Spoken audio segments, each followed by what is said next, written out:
Piece of mind இப்போதைக்கு நமக்கு தேவையான ஒன்று இதுதான். இது சொல்கிறதுக்கு ஒரு மாதிரி வித்தியாசமான வார்த்தையாக இருக்கலாம். ஆனால் நம்மளோட மனநிலை சரியாக இருந்தால் தான் நம்ம எல்லா இடங்கள்லையும் சரியாக செயல்பட முடியும். இது நம்ம வீட்டில் இருக்கவங்களுக்கோ இல்லை நம்ம கூட இருக்கவங்களுக்கோ இல்லை ஃப்ரெண்ட்ஸுக்கோ ஃபேமிலிக்கோ யாருக்கும் புரியாமல் இருக்கலாம்.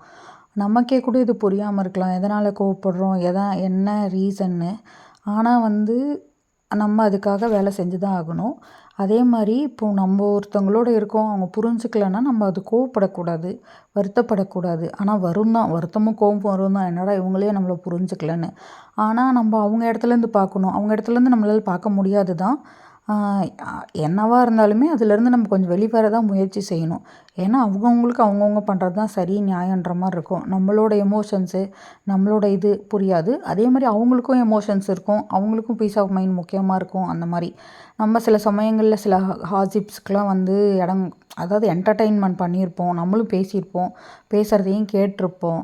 எதுவாக இருந்தாலுமே ஒரு கட்டத்தில் நமக்கு பீஸ் ஆஃப் மைண்ட் தான் முக்கியன்ற மாதிரி ஆகிடும். அப்போது அதுக்கு நம்ம நிறைய வேலை செய்ய வேண்டியிருக்கும். அப்படி நம்ம ஆகிற ஸ்ட்ரெஸ்ஸு உடம்புல அங்கங்கே சேர்ந்து அது உடம்பும் நமக்கு ஒரு பெரிய பிரச்சனையை கொடுக்குற ஒரு இடத்துல இருக்கிறோன்றப்போ நம்ம பீஸ் ஆஃப் மைண்டை தான் நம்ம ப்ரையாரிட்டைஸ் பண்ணணும்.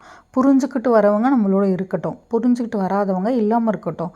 அது நம்ம ஒன்றுமே பண்ண முடியாது இல்லையா? நம்மளும் அதை புரிஞ்சுக்கணும். வருத்தப்படலாம், எல்லாமே படலாம், பட்டு புரிஞ்சுக்கலாம்.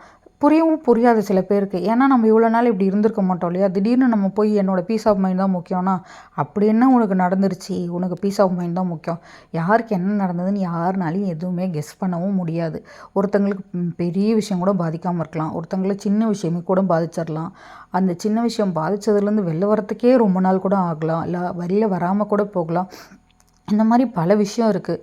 என்டர்டெயின்மெண்ட் பண்ணுறதுக்கோ இல்லை எங்கேஜ் ஆகிறதுக்கோ ரொம்ப சோஷியலாக இருந்துட்டு திடீர்னு சுத்தமாக சோஷியலாக இல்லாமல் கூட போகலாம்.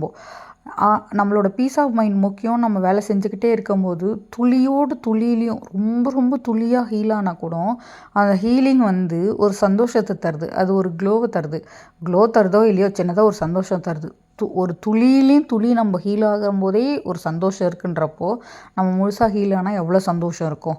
அப்போது நம்ம மற்றவங்களையும் பாதிக்காமல் நம்மளையும் பாதிக்காமல் மற்றவங்களுக்கு பாதித்தா கேட்குறவங்களுக்கு நம்ம சொல்லலாம். அவங்க புரிஞ்சுக்கிட்டா ஓகே, புரியலைனாலுமே நம்ம என்ன பண்ண முடியும்? புரிய வைக்க முயற்சி செஞ்சுக்கிட்டே இருந்தோம்னா திரும்ப இன்னும் ரெண்டு பேர்த்தோட பீஸ் ஆஃப் மைண்டு தான் போகிற மாதிரி இருக்கும். ஸோ நம்ம இப்போதைக்கு நம்மளை முதல்ல சரி பண்ணிட்டாதான் நம்ம மற்றவங்களுக்கு நம்ம அவங்களோட இருக்கிற நேரங்களை சரியான நேரங்களாக பயன்படுத்த முடியும். அதனால் எப்போவுமே நம்மளோட பீஸ் ஆஃப் மைண்டு தான் எல்லாத்த விட, அதாவது ஃபேமிலி, ஃப்ரெண்ட்ஸு, இப்படி எல்லா விஷயங்களை விட முக்கியமானது ஒன்றா இருக்குது.